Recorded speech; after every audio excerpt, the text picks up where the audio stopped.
Hi traders, welcome back. Market running ആണ്. സമയം almost 2 മണിയായി. സെഷൻ ഓൾമോസ്റ്റ് തീരാറായി. നമ്മൾ ഇന്നത്തെ എൻട്രി ഉണ്ടായിരുന്നത് കുറച്ച് ഇമ്പോർട്ടൻറ്റ് ലെവലിൽ നമ്മൾ മാർക്ക് ചെയ്തിട്ടുണ്ടായിരുന്നു. ഫസ്റ്റ് നമ്മൾ ഈ ഒരു സോണ്, പിന്നെ അതുപോലെ നമ്മൾ പ്രീവിയസ്ലി മേക്ക് ചെയ്തിട്ടുള്ള ഈ ഒരു സോണ്, ആ ഒരു സോണിൽ മാർക്കറ്റ് ഈ ഒരു 50 മിനിറ്റ്സ് ക്യാൻഡിൽ നല്ലൊരു ബ്രേക്കൗട്ട് നടത്തിയിട്ട് നല്ല രീതിയിൽ നമുക്കൊരു അപ്പ് മൂവ്മെൻറ്റ് കിട്ടി. ആ ഒരു ബ്രേക്കൗട്ടിന് ശേഷം മാർക്കറ്റ് ആ ഒരു ബ്രേക്കൗട്ട് സോണിൽ ഒരു വട്ടം കൂടെ റീടെസ്റ്റ് അടിച്ചിട്ടുണ്ടായിരുന്നു. അപ്പോൾ അതിനുശേഷം നമുക്കൊരു മൊമെൻറ്റം കിട്ടി.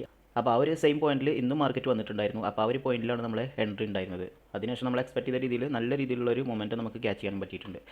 ഓക്കെ, പിന്നെ മാർക്കറ്റിൻ്റെ സ്ട്രക്ചർ ഓൾമോസ്റ്റ് ഒരു ഹയർ ഹൈ ഫോർമേഷനിലാണ് ഉള്ളത്. മാർക്കറ്റ് ഈ ഒരു ഫോർമേഷനിലാണ് മാർക്കറ്റ് മൂവ് ചെയ്തുകൊണ്ടിരിക്കുന്നത്. ഹയർ ഹൈ എന്നുള്ള രീതിയിലാണ് മൂവ് ചെയ്തുകൊണ്ടിരിക്കുന്നത്. അപ്പോൾ അതുകൊണ്ട് തന്നെ നമ്മൾ ബൈ എൻട്രി കിട്ടുകയാണെങ്കിൽ ഒന്നും കൂടെ കൺസിഡർ ചെയ്യാന്നുള്ള രീതിയിലാണ് ഇരുന്നിട്ടുണ്ടായിരുന്നത്. അപ്പോൾ അതുകൊണ്ട് തന്നെ നമുക്ക് ഈ ഒരു റീടെസ്റ്റിലാണ് നമ്മൾ എൻട്രി എടുത്തിട്ടുള്ളത്. പിന്നെ അതുപോലെ നമ്മൾ കുറച്ചൊരു ഹയർ ടൈം ഫ്രെയിമൊക്കെ പോകുകയാണെന്നുണ്ടെങ്കിൽ നമ്മൾ മുന്നത്തെ വീഡിയോയിൽ പറഞ്ഞിട്ടുണ്ടായിരുന്നു, ഈ ഒരു സോണൊക്കെ ബ്രേക്ക് ചെയ്ത് കഴിഞ്ഞാൽ ബാങ്ക് നിഫ്റ്റിയുടെ ഇപ്പോൾ കറൻറ്റ്ലി ഉള്ള ഒരു സ്ട്രക്ചർ മാറാനുള്ള ഒരു സാധ്യത ഉണ്ടെന്ന് പറഞ്ഞിട്ടുണ്ടായിരുന്നു. അപ്പോൾ അത് നമുക്ക് കറക്റ്റ് ഒരു ബ്രേക്ക് ഔട്ടായിട്ട് അതിൻ്റെ മുകളിൽ സസ്റ്റെയിൻ ചെയ്തിട്ടുണ്ട് മാർക്കറ്റ്. ഈ ഒരു സോണിൻ്റെ ഇവിടെ നമുക്ക് നോക്കിയാൽ മനസ്സിലാവും, മൾട്ടിപ്പിൾ ടൈമിൽ ബാങ്ക് നിഫ്റ്റി ഈ ഒരു റേഞ്ചിൽ നിന്ന് ഫാൾ ചെയ്തൊരു ഏരിയയാണിത്. ഓൾമോസ്റ്റ് ഒരു ഒക്ടോബർ തൊട്ടിട്ട് ഓൾമോസ്റ്റ് ഒരു 2 മാസത്തോളം മാർക്കറ്റ് ഈ ഒരു റേഞ്ചിൻ്റെ ഉള്ളിൽ തന്നെയായിരുന്നു ട്രേഡ് നടന്നുകൊണ്ടിരുന്നത്. അതിൻ്റെ ഉള്ളിലാണ് മൂവ്മെൻറ്റ്സ് നടന്നുകൊണ്ടിരുന്നത്. അതിനുശേഷമാണ് നമുക്ക് ഈ ഒരു ബ്രേക്ക് ഔട്ട് കിട്ടിയിട്ടുള്ളത്. അപ്പോൾ മാർക്കറ്റ് ആ ഒരു സോൺ ബ്രേക്ക് ഔട്ട് ചെയ്തതിന് ശേഷം മാർക്കറ്റ് അഗൈൻ ആ ഒരു ഏരിയയിൽ ഒന്നുകൂടെ റീടെസ്റ്റ് അടിച്ചിട്ടുണ്ടായിരുന്നു. ആൻഡ് അഗൈൻ മാർക്കറ്റ് ഒന്നും കൂടെ മൂവ് ചെയ്തു. അതിനുശേഷം ഒരു പുൾ ബാക്ക് എടുത്തിട്ട് അഗൈൻ ഇന്നത്തെ ഒരു മൂവ്മെൻറ്റാണ് പിന്നെ നമ്മൾ ക്യാച്ച് ചെയ്തത്. പിന്നെ അതുപോലെ നമ്മൾ ഇങ്ങനെയുള്ള റിവേഴ്സൽ എൻട്രീസ് എടുക്കുമ്പോൾ നമുക്കുള്ളൊരു ബെനിഫിറ്റ് വളരെ ചെറിയ സ്റ്റോപ്പ് ലോസിൽ നമുക്ക് എടുക്കാൻ പറ്റും. നമ്മളെ ലൈവ് ട്രേഡ് വീഡിയോ റെക്കോർഡ് ആയിട്ടില്ല, എന്തൊരു ഇഷ്യൂ കാരണം അത് റെക്കോർഡ് ആയിട്ടില്ല. ഈ ഒരു ലെവലിൽ മാർക്കറ്റ് എത്തി അവിടുന്ന് ഒരു റിജക്ഷൻ കണ്ടപ്പോൾ തന്നെ നമ്മൾ എൻട്രി എടുത്തിട്ടുണ്ട്.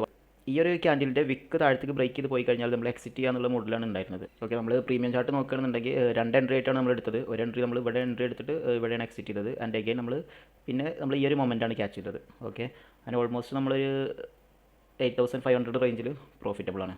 പിന്നെ അതിനുശേഷം വേറെ എൻട്രീസ് ഒന്നും എടുത്തിട്ടില്ല. ഓക്കെ, അപ്പോൾ നമുക്ക് വൈൻഡപ്പ് ചെയ്യാം.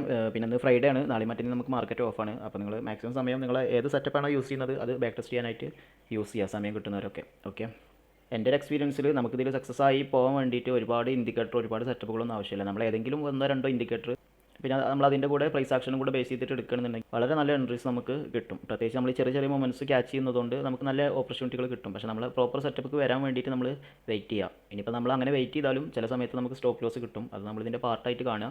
സ്റ്റോപ്പ് ലോസ് ഇല്ലാതെ നമുക്ക് ട്രേഡ് ചെയ്യാൻ ഒരിക്കലും പോസിബിൾ അല്ല. അത് എത്ര വലിയ എക്സ്പീരിയൻസ്ഡ് ആയ ആൾക്കാരാണെങ്കിലും സ്റ്റോപ്പ് ലോസ് എല്ലാവർക്കും വരുന്നതാണ്. ഓക്കെ, അപ്പോൾ നമ്മളെ പോക്കറ്റ് സൈസിൽ ഒതുക്കാൻ വേണ്ടിയിട്ട് ശ്രമിക്കുക. അപ്പോൾ നമ്മൾ ഏത് സ്ട്രാറ്റജി ഉപയോഗിക്കുകയാണെന്നുണ്ടെങ്കിലും അത് നമ്മൾ ബാക്ക് ടെസ്റ്റ് ചെയ്തുകൊണ്ടേ ഇരിക്കുക. അങ്ങനെ നമ്മളത് ബാക്ക് ടെസ്റ്റ് ചെയ്ത് സ്ട്രാറ്റജിൻ്റെ വിന്നിങ് പ്രോബബിലിറ്റി നമ്മൾ ഒരുപാട് തവണ കണ്ടു കഴിഞ്ഞാൽ നമുക്ക് ഓട്ടോമാറ്റിക്കായിട്ട് നമുക്കൊരു ട്രേഡ് എടുക്കാനുള്ള ഒരു കോൺഫിഡൻസ് കിട്ടും.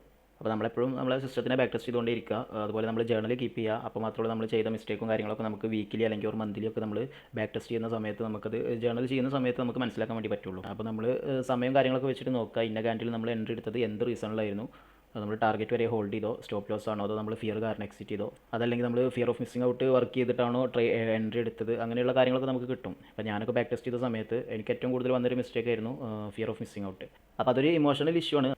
അപ്പോൾ നമ്മൾ ആ ഒരു ഇഷ്യൂ ഐഡൻറ്റിഫൈ ചെയ്തത് ഇതുപോലെ ജേർണൽ കീപ്പ് ചെയ്തുകൊണ്ടാണ്. നമ്മൾ ജേർണൽ നിരന്തരമായിട്ട് വീക്കിലി അല്ലെങ്കിൽ മന്ത്ലി ക്വാർട്ടർലി ഒക്കെ നമ്മൾ ഇതേപോലെ ബാക്ക് ടെസ്റ്റ് ജേർണൽ വായിച്ച് നോക്കുമ്പോൾ നമുക്ക് കോമൺ ആയിട്ട് വരുന്ന മിസ്റ്റേക്ക് ഏതാണ് അതിന് സോർട്ട് ചെയ്തെടുക്കാൻ പറ്റും. നമുക്ക് പ്രോബ്ലം കണ്ടെത്തി കഴിഞ്ഞാൽ പിന്നെ നമുക്ക് ഈസിയാണ് ബാക്കി കാര്യങ്ങൾ. പിന്നെ നമുക്ക് ആ ഒരു പ്രോബ്ലത്തിന് വേണ്ടിയിട്ട് സൊല്യൂഷൻ കണ്ടെത്തിയാൽ മതി. ഓക്കെ, എല്ലാ ഇഷ്യൂസും ഒരാൾക്ക് വരില്ല, ഏതെങ്കിലുമൊക്കെ ഇഷ്യൂ വരുള്ളൂ. നമുക്ക് ചിലപ്പോൾ ഫിയർ ആയിരിക്കും, അല്ലെങ്കിൽ നമുക്ക് ഗ്രീഡ് ആയിരിക്കും. അങ്ങനെ നമ്മളെ ഇഷ്യൂ ഏതാണെന്ന് കണ്ടെത്തണമെങ്കിൽ നമ്മൾ ജേർണൽ ചെയ്യണം. ജേർണൽ ചെയ്ത് കഴിഞ്ഞാൽ നമുക്കത് മനസ്സിലാവും എന്താണ് എൻ്റെ ഇഷ്യൂ.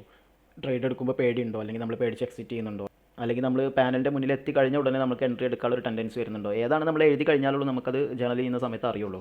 ഓക്കെ, അപ്പോൾ നമ്മൾ ജേർണൽ ചെയ്യുക. അപ്പോൾ അതിനൊക്കെ നമുക്ക് വീക്കിലി 2 ദിവസം നമുക്ക് ഓഫാണ്. അപ്പോൾ നമ്മൾ ചെയ്ത് കഴിഞ്ഞാൽ നമുക്ക് നല്ല ഇമ്പ്രൂവ്മെൻറ്റ് വരുത്താൻ വേണ്ടി പറ്റും. ഓക്കെ, അപ്പോൾ എന്തായാലും നമ്മൾ വൈൻഡപ്പ് ചെയ്യാണ്. വേറെ സെഷനിൽ കാണാം. നിങ്ങൾക്ക് വീഡിയോ യൂസ്ഫുൾ ആണെങ്കിൽ നിങ്ങൾ തിരിച്ചും സപ്പോർട്ട് ചെയ്യാം. Okay, anyway wish you all the best. Thank you.